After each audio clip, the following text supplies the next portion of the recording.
So, welcome everybody to Bordered Life and the Right to Move. I'm Debarati Sanyal. I'm a professor of French and director of the Center for Interdisciplinary Critical Inquiry.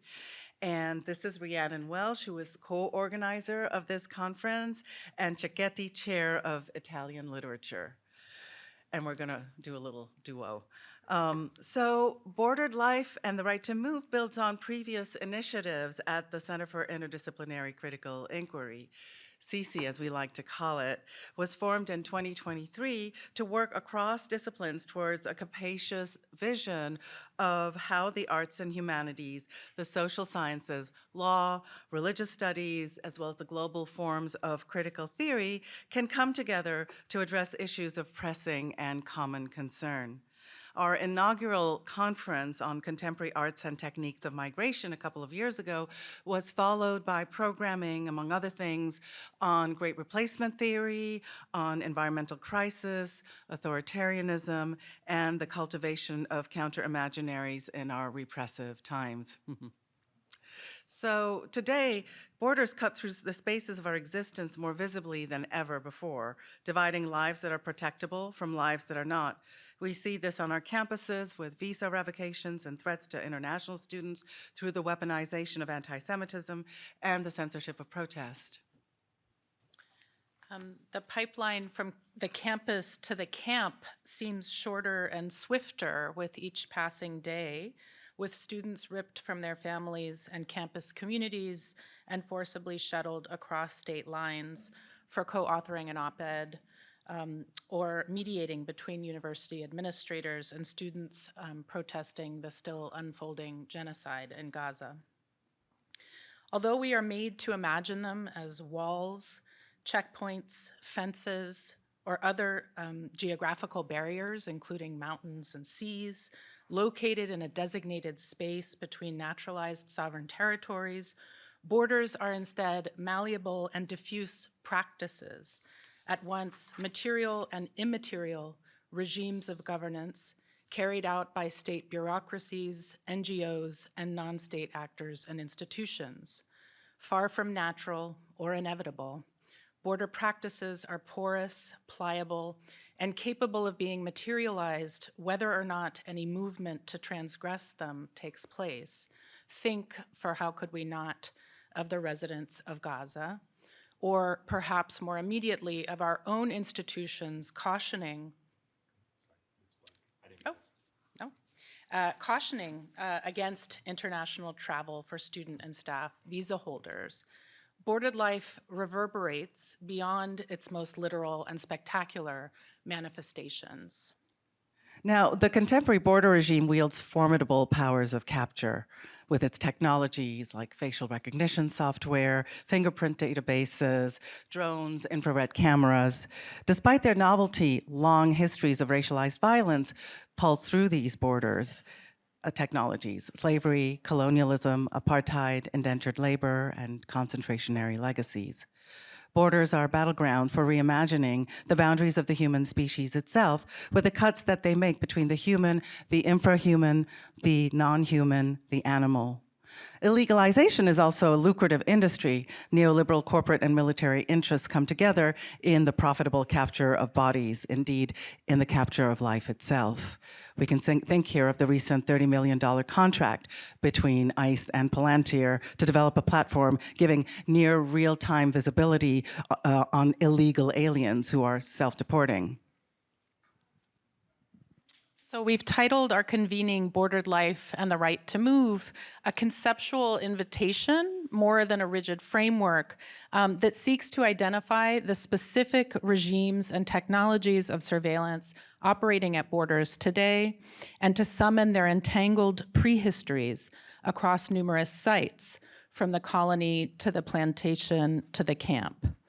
At the same time, we wish to attend to the myriad creative ways in which life persists and resists in spite of them. We propose bordered life as a concept that signals our contemporary inheritance of empires divvying up of the world that results in diffuse necropolitical effects, both human and ecological, and whose primary logics include transparency, measurability, and partition. Bordered life also refers to photographic and narrative capture, to technological frames and rhetorical frameworks alike, such as the crisis imaginary, that curtail or cordon off the representable, the sayable, and even the imaginable. What forms of art and life exceed, seep through, or slip beneath the myriad forms of capture that inhere in bordered life? Along with the border regime's insistence on visibility, recognition, and tracking, over the next day and a half, we'll consider how subjects continue to move through metamorphosis, masking, masquerade, or disappearance, how they enter a scene of appearance, construct one that didn't exist before, become imperceptible, or reconfigure the scene of appearance altogether. In other words, we will consider how those on the move create an archive of rebellion and unbordered imagining. In an early documentary by Sylvain Georges, who is with us today, one that is set in Calais' former jungle, a migrant named Temesgen rails against France as the nation of human rights, when these rights are reduced to, and I quote him here, the right of humans to live in the jungle, to get cold, to get sick. And so from on top of this pile of mud and trash, he declares in defiance, nobody stops me, nobody and nothing stops me to go to England. I reach there to see my right, to see my right.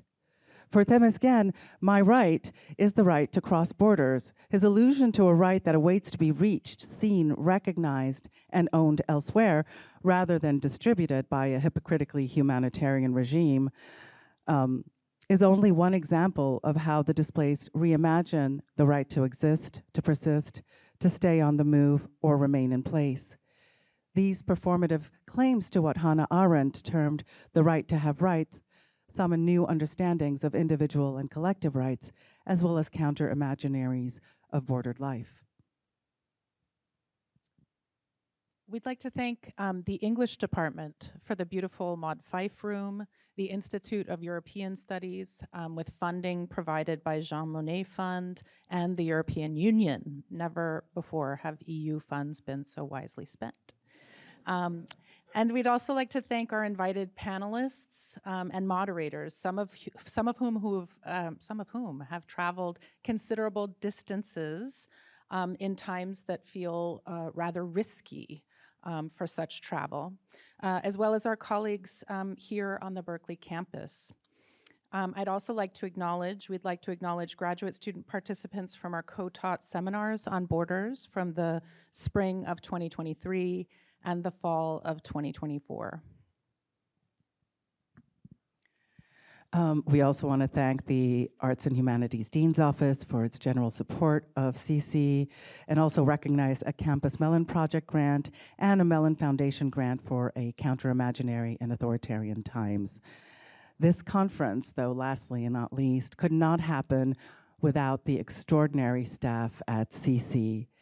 And here I want to thank Brianna George, our incredible manager, who's sort of overseen every detail of this conference. Ileana Morton, program and comms coordinator, who made the beautiful poster with the support of Julie Cattel.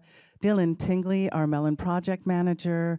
Patty Dunlap, and our work study student, Angela Liu. So without further ado,